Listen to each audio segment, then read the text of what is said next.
Hi guys, I'm going to do a little review of this Palram 8x12 greenhouse I bought. Overall, it's a pretty good greenhouse. I did a couple of tweaks to it to make it a little better. I have a couple more planned. But I gotta say it's a good looking greenhouse. As far as assembly, it took me about 2.5 days.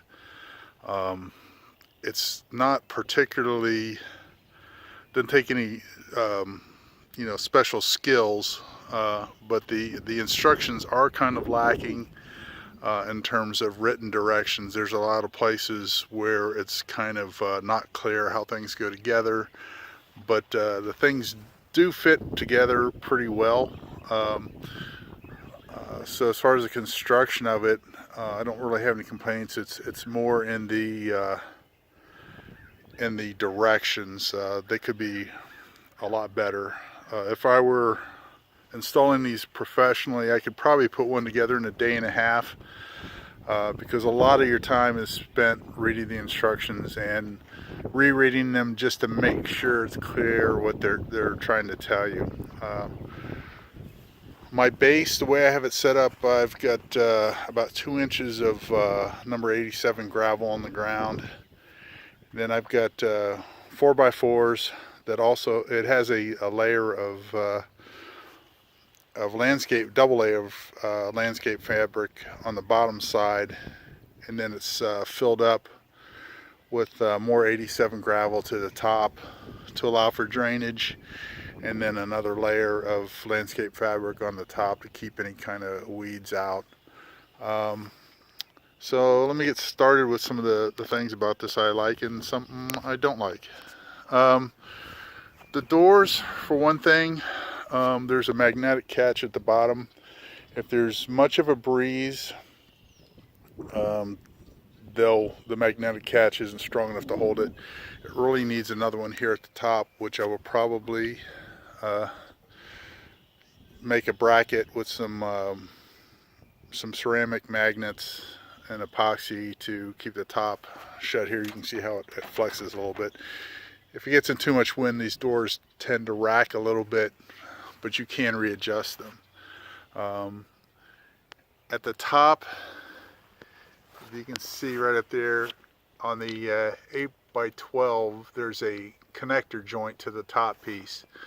That piece will leak, which is not a big deal in the greenhouse, but still, I use some sealant on there to cover the holes so it doesn't leak. Also, when you close this, there's just one latch that holds that. It really needs one at the top, and I probably will make another bracket with a magnet on the top. As far as installing this, you don't want to try and install this on a windy day. It'd just be a big problem with these panels catching wind. If you can have a person help you, that's good. I did it all myself, and really the hardest parts are doing the tops of the ends. That end arch, and on the other end, those go to slide in, where you have this middle panel here on the end at the top, the 3 triangular pieces sliding down around that, and that would really be helpful to have 2 people on. And we're kind of looking, these, if you can see these angle braces, they are really thin. I think they're maybe 1/32 of an inch thick. They really ought to be at least a 1/16 of an inch. So they work, but they're a little thin. The day after I installed it, we had a pretty good windstorm. Winds 50-60 miles an hour, and it held up pretty good. I parked my tractor in front of the greenhouse on the windward side that kind of blocks them. I did lose 2 roof panels. I lost this one on this corner, and I lost the one on this one. Now they just popped out. They weren't really damaged, but I discovered there's so much flux in these long panels that they tend to they tend to pop out.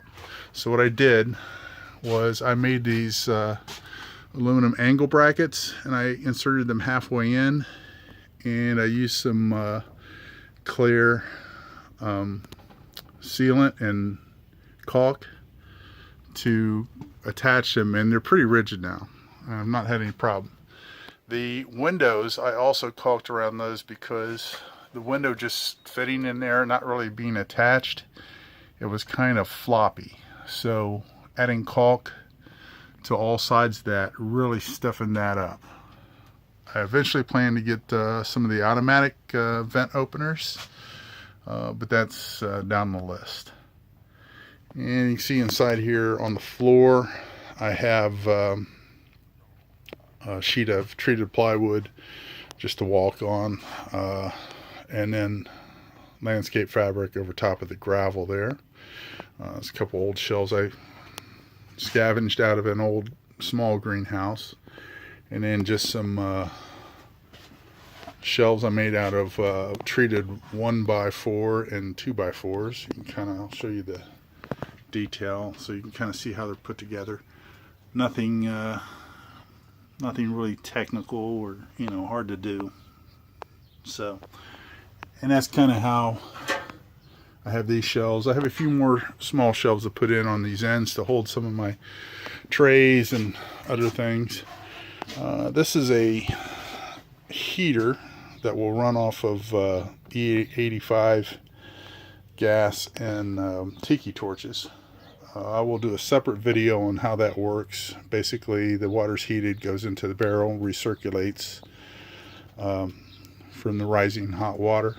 But I'll do a separate video on that.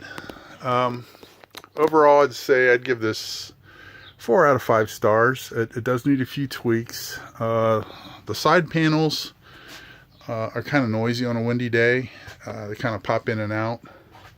If they had kind of dividers like the doors do to make them a little stiffer, I think that would be better.